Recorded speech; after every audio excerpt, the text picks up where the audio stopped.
Okay, so Thinking Basketball did a video that came up in my notifications, I think yesterday, called "The NBA is letting offenses do whatever they want." And I actually firmly believe this, so I want to see exactly what Thinking Basketball is thinking.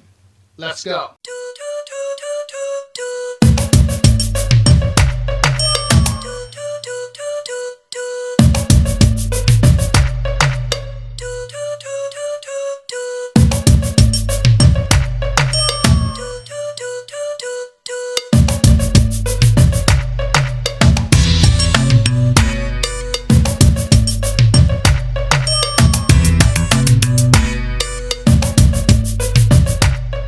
Okay, reactors, welcome back to the channel, the Nuclear Reactor, the reaction channel where all the reactions go nuclear. Before we get into this video, though, if y'all are a sports fan, go over to my sports channel, Ring Culture, link in the description. But back over here playing the Nuclear Reactor, y'all know I believe every action deserves a reaction. And over here, we are very reactionary. Make sure y'all like and comment down below. That's how y'all push me into the algorithm.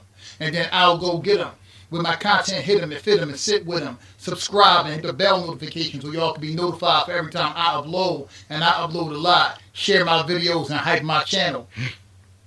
Seriously, likes and comments and hypes really helps me get into the algorithm. So do that for your boy. So check this out. Thinking Basketball did a video that offenses are getting away with everything. That's something I believe in the NBA now. Like they're allowing players to walk to get to the hoop, step back 3 times. Grayson Allen did an insanely walk. He took like 6 steps, and I don't even think it was called in the game. So I want to see what Thinking Basketball is seeing, because he's probably seeing the same thing I'm seeing, and Thinking Basketball is probably thinking the same thing I'm thinking. You know what I'm saying? Let's go. Offensive foul. Offensive foul? Definitely You think offensive foul. Stephen Curry splayed out on the pavement after that hit and run is an offensive foul? Yes. It appears that Thompson 100% an offensive foul. Where was all of that contact created? And to me, it's created right there with that thrust of his left shoulder. Yup, and they letting players get away with this all the time, too. That right there is one of the things I see players do all the time, especially on fast breaks. They'll plow into the defender and push him out the way to get a layup. But they're more skilled, though. Come on, bro. And a little bit of a push-off also with his forearm. Phew. I was worried there. We didn't all agree that that was an offensive... Yes, Wait, was. what's this? The call on the floor is going to be overturned to a blocking foul as Curry did not establish a legal guard position. Ah, the legal guarding position, of course. Why didn't I think of that? What actually is a legal guarding position? This is not an offensive Why foul. are offensive fouls way down while offenses are more efficient This right than here, look ever? at this. Does traveling exist anymore? I Come need to on, get to the bro. bottom of this because right now it appears that defenses are basically no longer allowed That's definitely to an play offensive defense. foul. This is the type of stuff LeBron get away for his whole career. I guess they decided not to call on anybody now. To play defense. Okay, it is exactly 6:44, and I've watched about half of the Pistons game against the Wizards, and I'm freaking out because I don't think there's any rules anymore. I'm going to investigate. I'm going to get to the bottom of this, and if you don't hear from me, I spontaneously combusted. Okay, I'm breaking down some Pistons film here, and look at this screen. He's moving, but also turns his shoulder and drives through the defender like a football that's an player. offensive foul. It's a Now, legal screen. when the Wizards bring the ball up the court, look at Marvin Bagley block for the running back. Yet on page 66 of the rule book, it says, ahem, to screen a moving opponent, the player must stop soon enough to permit his opponent the opportunity to avoid contact. Okay. I'm feeling a bit crazy, but surely these are just one-time examples of what was that? Cade Cunningham just shoves his man backwards because why not? Then spins into a hip check to screen, and what the hell is going on here? This was a couple minutes later, and some of these players would make good offensive linemen in the NFL. I mean, you're supposed to stop and act as a wall for a defender to run through, not rush them like a tidal wave. Right. I don't know what's happening. Offenses have started this season again at a record-setting pace. And while offensive tactics continue to evolve, defenses continue to be handcuffed. I don't know if they're allowed to play defense in today's NBA. Dribbling rules have relaxed over the years. We've discussed that in Definitely detail carry. before, most recently with a deep dive on the gather step. But this season in particular, there's been a shift in a few key gather areas step is where the just offense bumping is into the dictating defensive player. physicality across the court, yet there are more defensive fouls Look than at in this. nearly 2 decades. Come on, bruh. This is supposed to be skill, right? The more skill, the most skill era. This ain't skill. They just bulldozing into people. It's crazy, bruh. They did nearly 2 decades. Yep. We're talking about Wait, moving wait, defensive, what? dictating physicality across the court, yet there are more defensive fouls than in nearly 2 decades. Insane. We're talking about moving screens and primarily initiating contact with the ball Yeah, like he Amen is straight Thompson, moving. but being rewarded with free throws despite literally injuring Steph Curry because he Hulk smashed him so hard. Before we get to that, traveling has become an issue even beyond the gather step concepts we recently discussed. This is like 6 steps from Look at Giannis this. after More he skill. gathered. Remember, to This the start more a dribble, skill you there, only get remember. 1 step, not 2, which is a big deal for shooters or players not having to worry about dribbling. You know, that old thing, that's 1, 2, 3, Yo, he 4 just- steps before shooting. And anytime you see a player hopping around like crazy like this, it's probably illegal because you aren't allowed to jump and land on the same foot. And, much more importantly, you are not allowed to drag your feet around the court. So this looks like a gather, then 1 and 2 legal steps. But look closely. His left foot is step 1, then his right foot taps, then his left foot slides because that's the only way to take these crazy long strides and stay upright. And yeah, you can establish a pivot foot and then drag the other foot around, but you can't drag the second foot, and that's, I guess, an infinite step travel. This happens all the time, but it's almost always happening on these long steps because, you know, physics. So even this infamous Grayson Allen moonwalk, if we pretended that he actually gathered the ball with his left foot down on the This is clearly three-point a line, walk.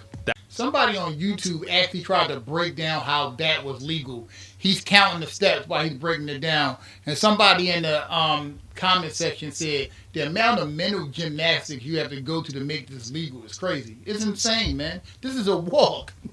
It's not even debatable, bro. So It's a walk. even this infamous Grayson Allen Look at moonwalk, this. if we pretended that he actually gathered the ball with his left More foot skill. down on the three-point line, that would make his right foot his first step. He's allowed to then pivot around off that foot and then release the ball on his second step before that right leg contacts the ground again. The only problem is, to make the move, he had to pick up that right pivot foot, then he had to drag the back foot to support that crazy long stride, which makes the whole thing like a 6-step travel. Jordan Garnett nearly died inside counting this. Grayson Allen, step through. Oh my God is right. So, Exactly. yeah, dribbling and carrying rules are looser than ever, but gather steps aside, Carry, there is a Luka walk and freakish carry. amount of I mean, traveling Giannis supporting walk these and carry. new age dance steps, and it is almost never, ever called. This is the tip of the iceberg for the abuse defenses have taken this season. Offensive players are crashing into defenders, Look at that. and it's either a no call or a defensive foul. Derek, how about the physicality? I mean, he's knocking Mark Williams at 7'1", 240, a good 2 feet back. I mean, 2 feet is cool, but what about lowering the boom and moving a 250-pound defender a good 5 feet through the air? And to be clear, this defender is just hanging out in the path of the ball handler. His left foot is planted in front of him, but Norm Powell just smashes him out of the way, which is almost as fun as the human battering ram himself Oh, coming Giannis. downhill and sending DeAndre Ayton What is not just LeBron? I forgot about Giannis. Giannis gets away with this all the time. Well, all players get away with it now, but it's insane. coming downhill and sending DeAndre Ayton 7 feet through the air. And what the league is saying here is that Ayton isn't perfectly still, so it's a defensive foul. But Ayton's right leg looks planted, and more importantly, the space to claim is under Ayton's arm. But Giannis drops his shoulder back into where Ayton was standing, Exactly. which is why he flies 7 feet across the court. Exactly. The contact point of these Hulk smashes is what makes them so antithetical to basketball history. Yes, the defender is moving, but defenders were allowed to move. A more classic defensive foul in this situation is this kind of block charge call, where the dribbler is attacking the open space and the defender moves into him before claiming that space. Yes, that's great Notice defense. both feet are off the ground here, moving into the ball handler. Although, even here, the dribbler swerves back into him a bit, which is what's happening on these plays. A swerving into the defender. In other words, offensive players no longer need to win any space. No, they Ran don't. over him like a tractor trailer. He's still moving, huh? They can just smash into moving defenders. So imagine this at midcourt. That's an The offensive foul, offensive bro. players trying to win this space here, but instead just swerves off and smashes the defender. And this one was actually called an offensive foul. Perhaps they called it because good. the defender fell down. Whereas most defenders have been trained to take the hit and stay upright. Now, as a reminder, about 10 to 15 years ago, any kind of offensive plow job was an offensive foul. Exactly. Where if you got a shoulder in the middle of the chest, it was a charge. Exactly. Actually, You had to actually be skilled. How ironic is that? You had to actually be skilled back then not to get an offensive foul. That should tell you something, right? middle of the chest, it was a charge. Actually, any contact initiated by the offense like that was often called offensive. Kevin Durant gets the defender moving, but he also drops a shoulder, and that was illegal for like the entire history of basketball. Hitting the defender in the middle of the body, even when he was sliding, was pretty much universally agreed upon to be an offensive foul. Basically, you had to go around the defense instead of going through them. The idea of just smashing someone back with a shoulder was like an automatic no-brainer offensive foul, just like swerving into a defender was always illegal. But now it's normal for offensive players to put a bullseye on the defender's and chest plow right into and him. veer into them. Instead of driving toward the basket here, Tyrese Maxey swerves into John Collins and sends him flying like 5 feet. And of course, that's free throws for Maxey this season. Falling down as the defender definitely helped. Again, players aren't flopping back on most of these hits anymore, but it was never required.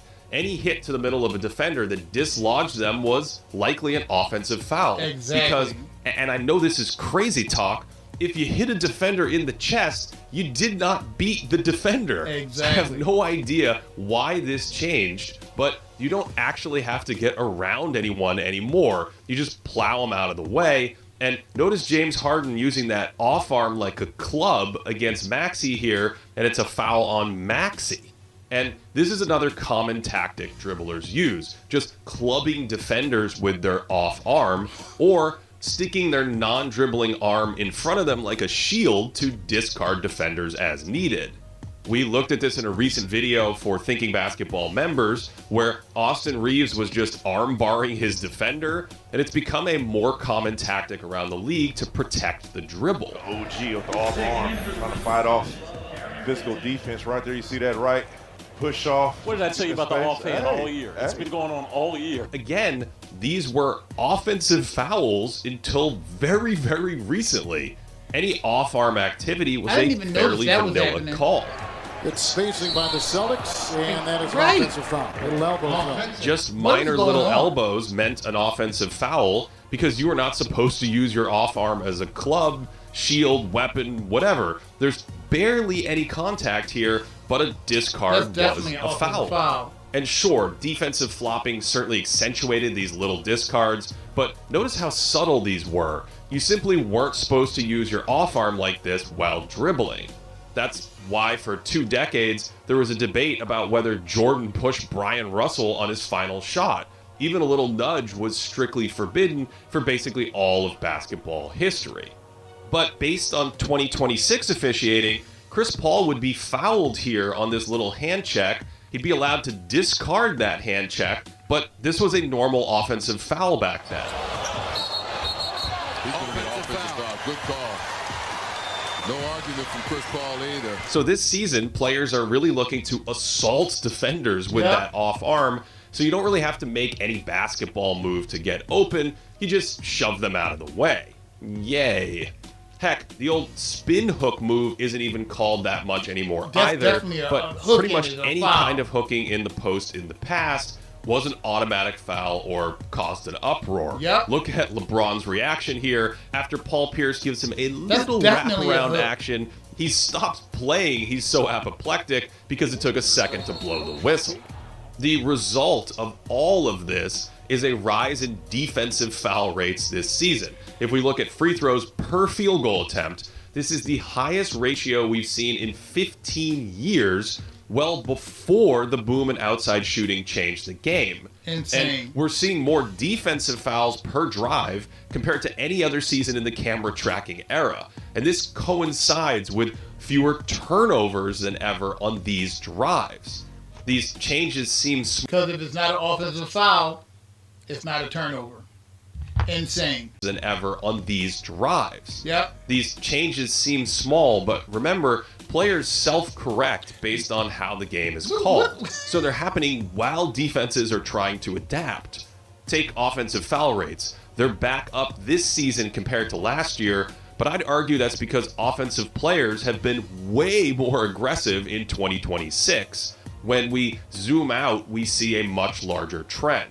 Offensive fouls started to decline after the bubble in 2020, and since drives increased, offensive fouls per drive were nearly sliced in half over the preceding decade. And we haven't even mentioned that the new Euro step can give players invincibility stars, where if you gather and start Euroing around, you can apparently just steamroll defenders. This isn't always called a defensive foul all the time, but it's yet another major change in the gather step era that gives defenders basically zero recourse. Whereas the original Euro steps looked more like one step to the side, and that certainly did. So basically, you have to be less skilled to score more in NBA. That's what I'm getting.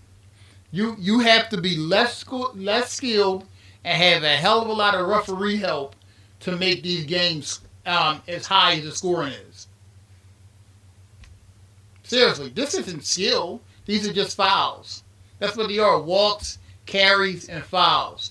So if that's how you want the game to go now, if you want more points in the game, just let walks, carries, and offensive fouls, let them go.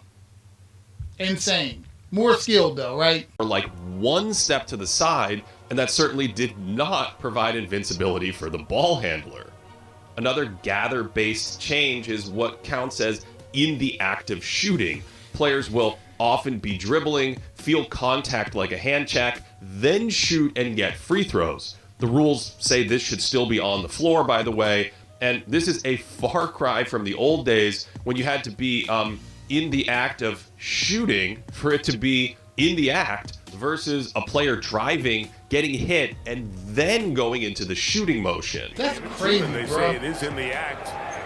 And Jaylen Brown, I am so delighted. I wish you could see Reggie's reaction when he was shooting at those words. I don't know anymore. I just don't know. Today, continuation is supposed to begin on the gather, but that means players who are gathering just to protect their dribble are getting free throws when they weren't necessarily going to shoot.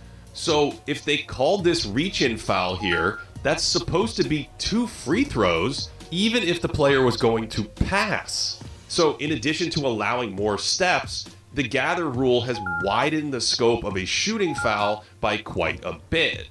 And the last major area that jumped the shark and motivated this video is moving screens. Again, falling down seems to be almost a requirement to draw a foul, even when the screener doesn't seem to move that much. Because the rest of the time, players are just shoving and pushing and twisting their way into screens, and breaking rules left and right, like spreading their legs wide, which is explicitly prohibited. You're supposed to keep them shoulder width, but that's almost never called. And here Jock Landale goes back for more, tries to move with the defender, but he guesses wrong, tries to stick out that left leg to block him anyway, and this is just chaos. Players are also screening by pushing with their arms. This is a new age technique and leads to this sort of football pass protection type blocking we saw earlier in that Pistons game, where screeners are running into defenders and dislodging them, or they're running into defenders and driving through them like they're blocking for Barry Sanders. You ain't lying, bro. Moving screens weren't called. And there's even the business of players setting fakes, or they're running into defenders and driving through them like they're blocking for Barry Sanders. 59 moving screens weren't called. And there's even the business of players setting fake screens, but actually connecting, and that's not always called. It's just anarchy. Add this all up, and it's no wonder we just saw the most efficient opening month in NBA history by far. And yes, the evolution of strategy and skill we talk about all the time is one major driving factor here, but we know that officiating style can favor offense or defense as well. Since the bubble, there is a very strong relationship between league-wide offensive rating and shooting fouls called per 100 possessions. Turnovers, charges, gather steps, all of this matters, and it's all pretty complicated. We know players adjust, but the change in shooting foul rates called is enough to predict who is winning possessions, or basically whether the offense or defense is allowed to get away with more contact. This is a philosophical choice. I'm not saying it's objectively good or bad, but I think it's a problem if we care about defense or having a competitive balance that resembles the 40 years of growth after the ABA-NBA merger. After all, that was when the game exploded behind the play styles of Magic Johnson, Larry Bird, and Michael Jordan. Players who thrived under an old set of rules before the sharp turn toward video game offense we've seen recently.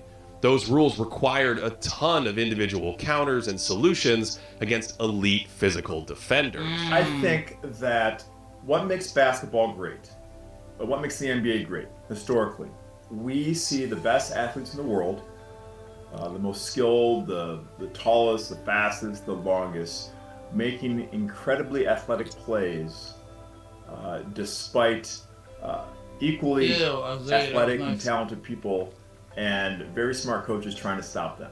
Our best memories are when, our LeBrons and when our Kobe's and our Jordans, when they, have the world thrown at them and they still produce. Like, we love that. But the ability to see them produce at the highest level against all odds, against all comers, has been diminished. And in my opinion, that is where we've sort of lost something as a league. I personally think NBA refs are really good at enforcing what the league wants enforced. That's why the lack of travels is so baffling to me. But I think the bigger question here is about competitive balance, about what it even means for someone like Shai Gilgeous-Alexander to put up numbers that would have been cartoonishly impossible in prior generations. And personally, I love defense. I have that bias as a fan. But I like offense even more. Because when it beats great defense, that's the pinnacle of basketball to me. Otherwise, it feels a little meaningless when the difficulty level is set to 0. Otherwise, it's great defense. That's the pinnacle of basketball to me. This is shameful, Otherwise, bro. it feels a little meaningless when the difficulty level is set to 0. So, this may be the most talented era for offensive players we've ever seen. The tactic is not the most talented offensive era. You just spent the whole video showing why. This is not the most talented era. They are getting away with offensive fouls and walls. The most talented era for is set to 0. Not even close to the most talented. This may be the most talented era for offensive players we've ever seen. The tactics and strategy certainly blow away the approach of yesteryear. But I personally don't really have a feel for how great some of these individual stars actually are when offenses are pretty much allowed to do whatever they want. It's 100% not the most talented offensive era. I mean, he just proved it through the whole video. the most skilled era is just the most pampered era. That's all it is. They're getting away with offensive fouls, hooks, walks, you name it. They're getting away with it, pushing off. I mean, he showed so many examples and gave us charts to show the actual impact of the lax refereeing in today's NBA against the offense. So, yeah, but y'all let me know what y'all think down below. Always remember, pleasure, all lives, reaction, well, that belongs to y'all. I love y'all. Peace.